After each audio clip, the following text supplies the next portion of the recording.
In our third season, we finished in third place. And our first season in Europe, we reached the round of 16. But of course, I mentioned we signed a new wonder kid. From Montpellier, on a free transfer, we have Ilya Wahi joining us for this upcoming season. The French striker will fit right into our attackerless tactic. No regret. I also couldn't help myself and I bid for João Resende from Benfica. Finally. And he signed for just £1 million. Reason why I wanted him so bad is because he is both good at finishing as well as passing, and he tries killer balls often, which suits trying to pick out deep runs from our players in this tactic. Of course, we cannot forget that Romario Barros signed on a permanent deal as well after a great season on loan. And that was all the signings we had before the first league fixture of the year against Portimonense. But it was not a good start to our season, and they ripped us open in the first half, scoring a great team goal. Thankfully, we continued to fight back and scored through João Neves in the 82nd minute. But it was not good enough from us. The performance was terrible and Portimonense scored a winner. All good teams bounce back though, and that's exactly what we did at home, winning the next game 2-0 thanks to goals from brand new signing João Resende and Pedro Ganchas in the second half. And we followed that with a 3-0 win and a very dominant performance. Some terrible defending though led to us falling behind against Estrela. Red card. In fact, there were 2 red cards in this match and neither of them were directed at our players, which really helped pull our fingers out, and we came back from 1-0 down to take the lead and even score an impressive third goal by Paulinho. So despite the initial loss on the first day of the season, we still sit in second place, 3 points behind the only team that did beat us in the league. Fixtures are in for the Europa League and it's all very winnable games, maybe except from the home game against Arsenal. But of course, we started off by welcoming Montpellier to Portugal, and João Resende got his first European goal for us on his European debut. And we secured a lovely 2-0 win when Batella bagged in the second half. Our next game in the Europa League was even better because João Resende got himself a hat-trick, and a fantastic one with that. With 3 quality finishes, we seen out the game with a 4-1 win against Maccabi Haifa, and so far our European journey is off to a perfect start. Back to the league and we are struggling to score goals against 10 men. No. Although saying that, in the next league game, once again, our angry opponents got frustrated with our attackless formation and got another red card. This time though, we broke them down fairly easily and picked up the 2-0 win. It isn't all great though, we did get stuffed by Porto. And then when Arsenal came to visit, they pretty much walked through us with some great passing play for both of their goals, and we were completely unable to do anything at the other end. First loss in the Europa League. We even struggled against 3rd division side and only beating them in the cup because of 2 extra time goals. It doesn't get any better either. I thought against Benfica we were mounting a counter-attack, but no, instead we were setting them up to take the lead instead. We equalised 10 minutes later thanks to a Resende penalty against his old club, but my old friend from a previous series, Oscar Gluck, then scored the winner in a 2-1 defeat. We followed that with another loss to Braga. I just want it to stop. Thankfully, in Europa League, it was much better for us.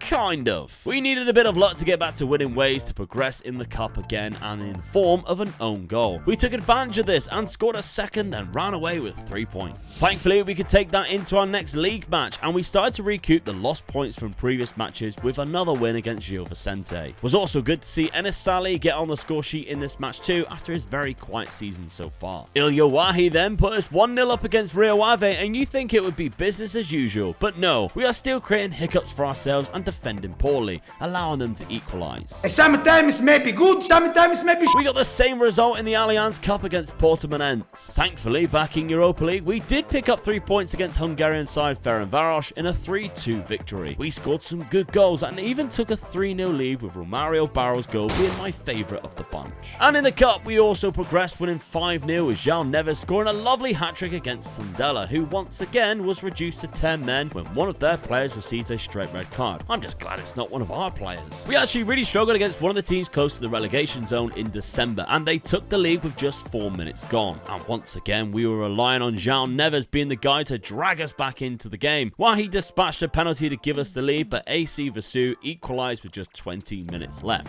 Thankfully though, the ball was then played to Samuel Pedro, whose first time shot hit the post, and look who it was to give us the 3 points. That's my guy! That's my guy! But we are still some way off a title charge after 12 games, with the league having a bit of a surprise at the top from what we are used to. And we are in a good position to automatically qualify for the next stage of the Europa League. In January, I headed into the transfer list and I was shocked to see Thiago Tomas at Sporting on the list, and I had to put in a bid right away. Just £1.6 million is a bargain. It is another striker, but he is so good, especially for that price. He featured off the bench from the first match, a game in which we won 5-1. But he did get his start the game after against Portimonense. However, he is obviously still getting used to his bizarre tactic and didn't get on the score sheet for this 2-0 win. The important thing is that we're still winning thanks to a 92nd minute winner here. But he finally scored his first goal in the Taça de Portugal victory, so hopefully there's no stopping him now. Unfortunately, his old team Sporting stopped him by completely shutting us out and beating Estrela 2-0, with Tomas putting in just a 6.1 rating.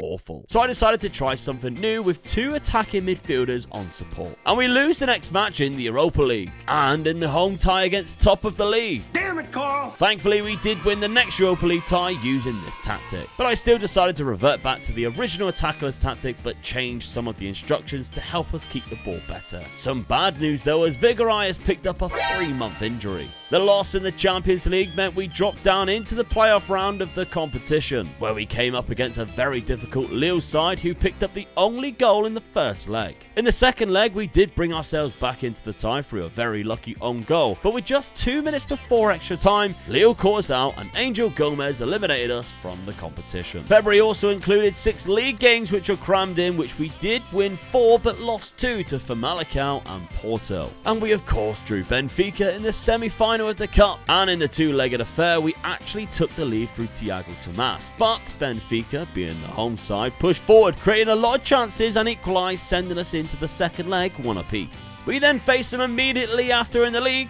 and we lost to them 2-0. Out of the 4 league games we had in March, we only picked up 1 win, which was this 4-0 victory against Boavista, with 2 of the goals coming from corner set pieces as well. The final one came from Thiago Tomas finding himself in some space when the ball was cut back for him around the penalty spot to smash in the 4th.